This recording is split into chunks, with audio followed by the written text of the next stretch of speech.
May isang malaking balakid at natural na hadlang upang masakop ng China ang Taiwan at sa pagpapalawak nito ng teritoryo sa South China Sea at sa karagatang Pasipiko.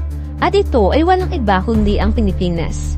Isang dahilan lamang yan kung bakit pinag-iinitan ng China ang Pilipinas at ang mga isla nito sa West Philippine Sea. Pero ang tanong ay bakit din na lamang ang kagustuhan ng China na sakupin ang Taiwan at kalabanin ang lahat ng bansang pipigil sa kanila? At ano ang papel ng Pilipinas bilang isang malaking hadlang sa China sa pagsakop nito ng Taiwan at pagpapalawak pa ng teritoryo?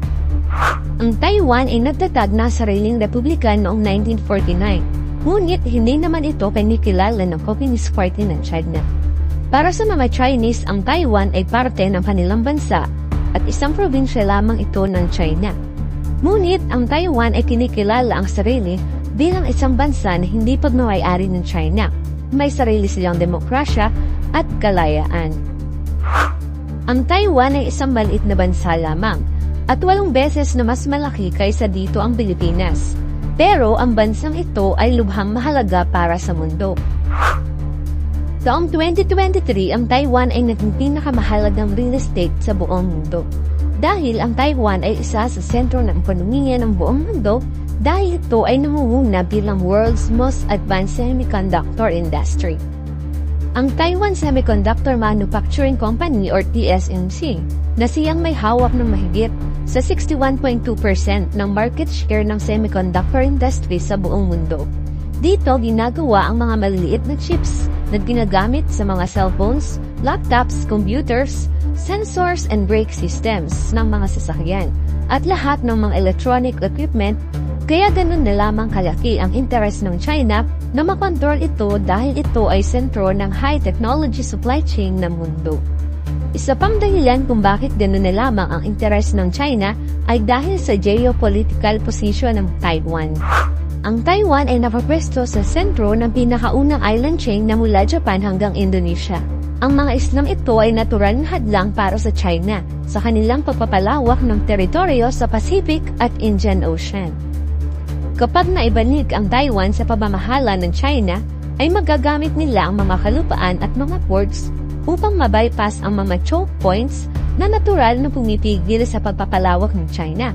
Itong mga choke points din ito ang binibigyang pansin ng US upang mapigilan ang pagpapalawak ng China.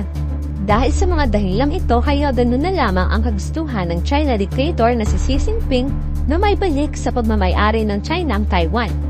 At inaasahang ang proseso ng pagbabalik ng Taiwan sa China ay matatapos sa taong 2049. Ngunit may isang natural na balakid sa mga planong ito ng China at ito ay walang iba kundi ang Pilipinas. Malaki ang interes ng China na nagpapahiwatig dito ng pang-aangkin sa ilang mga isla na napapaloob sa Philippine Exclusive Economic Zone. Inaangkin ito ang Scarborough Shoal, isang bato na may mahalagang fishing sites at hydrocarbon reserves, pati na rin ang Spratly Islands at Mischief Reef na pagmamay-ari ng Pilipinas ayon sa 2016 Arbitral Tribunal ruling at AGOS. Gayunpaman, puwersang inaangkin pa rin ito ng China at ginagamit ang kanilang puwersang militar. At dito ay makikita ang isang malaking hadlang ang Pilipinas sa pagpapalawak ng teritoryo ng China at pagsakop sa Taiwan. At isang aksyon ang ginawa ng Pilipinas na nagpabago ng sitwasyon upang mapigilan ang China. Ang Pilipinas ay may dalawang advantage laban sa China.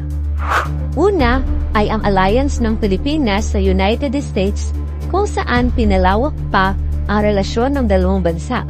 Noong 2014, ang Pilipinas at United States ay pumirma sa isang Enhanced Defense Cooperation Agreement. Ayon dito, ang Amerika ay maaaring magpalawak o magpakalat ng kanilang puwersang militar sa Pilipinas upang magbigay tulong o depensa kung kinakailangan.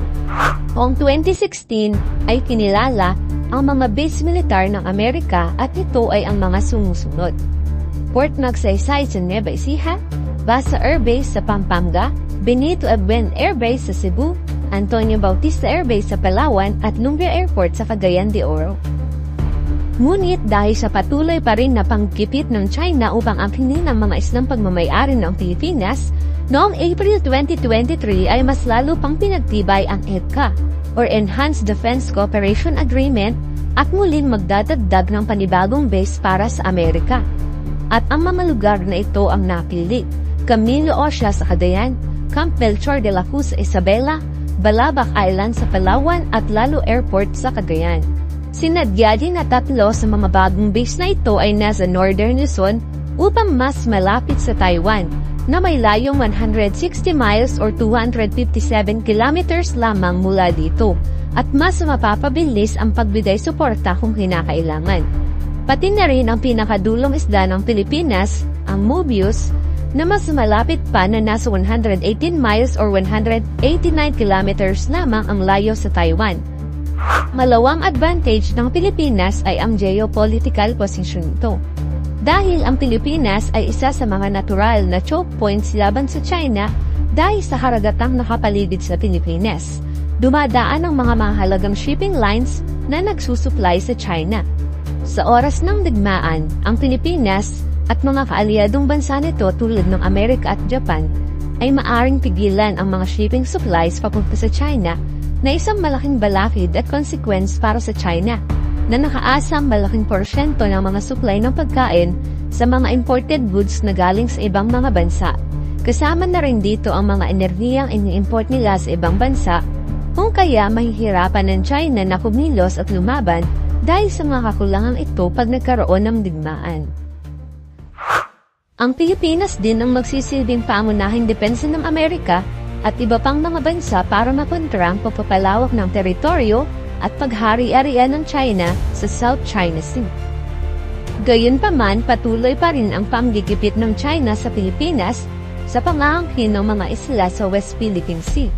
Pero anuman ang mangyari, ang Pilipinas pa rin ang nakakalamang dahil sa mga kaalyadong bansa nito na patuloy ang suporta, at dahil na rin sa natural na posisyon nito na siyang pipigil sa pagpapalawak ng China at pagsakop sa bansang Taiwan. Maraming salamat po! Please like and subscribe at huwag kalimutang pindutin ang bell para maging updated kayo sa magagandang videos pamparating. Ito po ang Pinoy Truth TV. Hanggang sa muli!